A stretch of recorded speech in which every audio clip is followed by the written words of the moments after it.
तो अभी तक हमने देखा था कि कैसे आप एक पोस्ट को क्रिएट कर सकते हैं, क्या जरूरी चीजें होती है एक पोस्ट में और कैसे उसे पब्लिश करना है, बाकी सारी चीजें।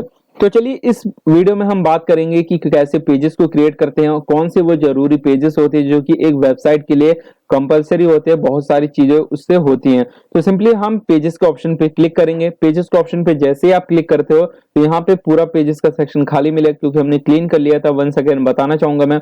उसके बाद पेजेस के आगे अगर आपको नया पेज क्रिएट करना है तो यहाँ पेजेस के आगे ऐड न्यू लिखा हुआ है, आपको सिंपली इस पे क्लिक करना है।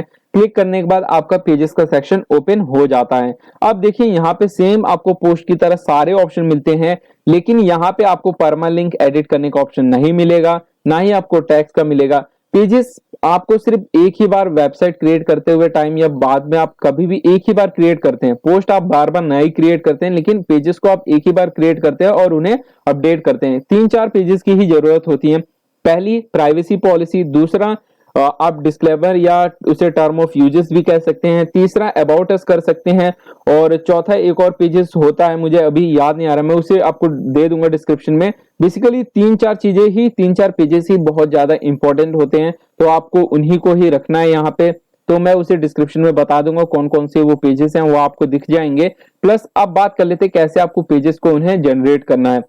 तो चलिए मैं सिंपली बताता हूं। अब मान लीजिए आपको प्राइवेसी पॉलिसी का एक पेज जनरेट करना है, तो मैं सबसे पहले उसे प्राइवेसी पॉलिसी करके इसका टाइटल दे देता हूं। तो मैं यहाँ प्राइवेसी पॉलिसी लिख दिया। उसके बाद मैं सिंपली यहाँ पे जाऊंगा गूगल पे, और गूगल में जाने के बाद सिंपली मैं प्राइवेसी पॉलिसी जनरेटर करके एक वेबसाइट होगी उसे सिंपली ओपन करूंगा, वहां से अपने लिए वेबसाइट के लिए प्राइवेसी पॉलिसी जनरेट कर लूंगा। तो यहाँ पे सबसे पहली वाली वेबसाइट हम यहाँ पे ओपन कर लेते हैं। यहाँ पे आपको वेबसाइट का नाम डाल देना होगा, यहाँ वेबसाइट का फिर से नाम डालना होगा, यहाँ कंपनी का नाम डालना था, यहाँ वेबसाइट का नाम। मैं दोनों को सेम ही रखता हूँ क्योंकि मेरी दोनों ही चीजें सेम है। आप चाहे इसे छोड़ सकते हैं, कोई जरूरी नहीं है। उसके बाद वेबसाइट का यूआरएल, उसके बाद फिर से नेक्स्ट कीजिएगा। दो एक चीजें आपसे पूछेगा कि आपकी वेबसाइट की कैटेगरी क्या हो, उसके बाद आपकी प्राइवेसी पॉलिसी ये जनरेट कर देगा। सिंपली उसे कॉपी कीजिएगा, कॉपी करने के बाद यहाँ पे लाके पेस्ट कर दीजिएगा और उसे पब्लिश पे क्लिक कर दीजिएगा। यहां मैं बताना चाहूंगा जो प्राइवेसी पॉलिसी में जरूरी नहीं है कि आपकी वहां पे इमेज हो। आप भी पढ़ते होंगे टर्म एंड कंडीशन में, आपने कहीं इमेजेस देखी है? नहीं होती भाई। आप चाहे तो कर सकते हैं, आपकी मर्जी है, लेकिन होती नहीं। मैं पर्सनली जो बताता हूँ। उसके बाद एक, हाँ, जो मैं भूल रहा था, पेज जिसे आपको क्रिएट करना है वो इंपॉर्टेंट पेज है कॉन्टेक्ट अस का। तो उसका ध्यान रखिएगा क्योंकि इससे ही आपके वेबसाइट पे आने वाला विजिटर अगर उसे कुछ प्रॉब्लम होती है तो आपको उसके थ्रू कांटेक्ट कर सकता है। तो कांटेक्ट अस पेज का जरूर क्रिएट कीजिएगा। आप सिंपल भी कर सकते हैं, सिंपली कांटेक्ट अस में आप वहां पे जाके बना सकते हैं। सिंपली आप अपना ईमेल एड्रेस पुट कर सकते हैं। अच्छे से बनाना उसे मैं बाद में सिखाऊंगा। फिलहाल हम बात कर रहे थे पेजेस के बारे में, तो अभी हम उसे देख लेते हैं, इसे कंप्लीट करते हैं। तो प्राइवेसी पॉलिसी कुछ इस तरीके से होगी। सिंपली आप यहाँ पे कलर की सेटिंग कर सकते हैं, टेक्स्ट का कलर चेंज करना चाहें तो आप उसे कर सकते हैं।